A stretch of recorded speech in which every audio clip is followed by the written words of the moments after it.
So guys, mwongeye kwirirwa muraza kwihanganaho gatoya ku butinza bwa episode 83 kandi murabizi ko tubakunda cyane.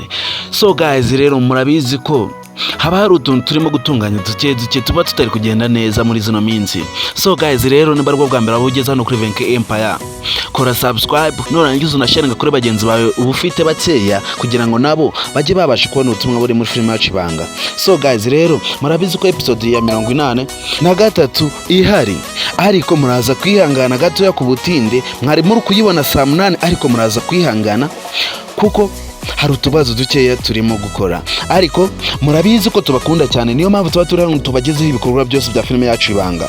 Niyo mpamvu uba warakoze subscribe no kuri Venke Empire kugira ngo episode niza gutinda ube wabimenyeshwa hakiri kare, cyangwa se niba iraza hakiri kare ube wabimenyeshwa. So guys, rero murabizi ko tubaye tuganiyeho gakeya. Murabizi ko Date we na Nyambo batangiye gushudika. Nyambo atangiye gutanga Date mu pasi, kandi turabizi ko Date akunda Niyori. Ese wowe umukunzi wawe umwikuzaho abandi bantu nka Nyambo?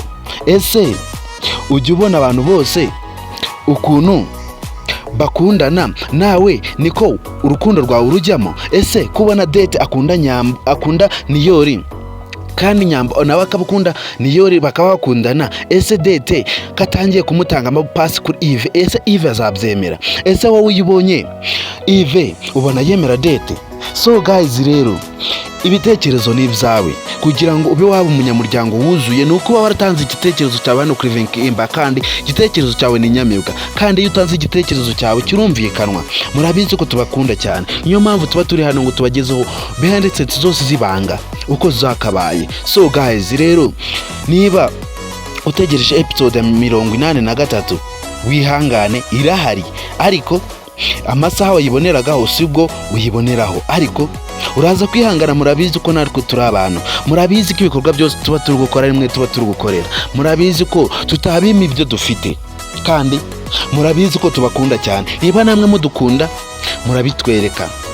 Usabwa kugira ngo warakoze subscribe kuri Venke Empire, ndetse ukanakora share ku bantu bake yifite, cyangwa se ukatanga like cyangwa comment kugira ngo tubone ko tuba turi gukorera abantu bahare. Kandi niba uri umunyamuryango wa Miss Nyambo, cyangwa se ukaba uri umunyamuryango wa filime yacu Ibanga, ukaba utari umunyamuryango wa Venke Empire, kugira ngo ubone behind the scenes zose uko zakabaye, ndetse ujye unabonera ibikorwa bya Venke byose uko byakabaye. So guys, rero ndagushimira mu kwihangana kwawe, kandi murabizi ko tugukunda. Murabizi ko ukunda Venke, murabizi ko ukunda Ibanga, murabizi ko ukunda Miss Nyambo, natwe turagukunda cyane.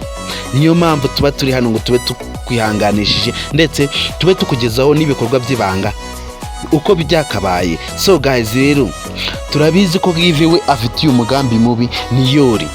Ese uriya mugambi mubi afitiye Niyori azawugeraho, cyangwa se azareba ahandi anyura atari ubyikoreye? Ese abyikoreye niho byagenda neza? So guys, ibitekerezo ni ibyawe. Yves uri hariya ntituzi kazorohera urukundo rwa Niyori na Nyambo, kandi turabibona ko Yves aba afitiye ishari Niyori, cyangwa se bazareba ukuntu babigenza Yves bamwikureho, ariko nta byashoboka. So guys, rero wowe ugitegereje filime yacu Ibanga, turagukunda, tegereza wihanganye, kandi murabizi ko tubakunda. Murakoze cyane, mwihangane gatoya.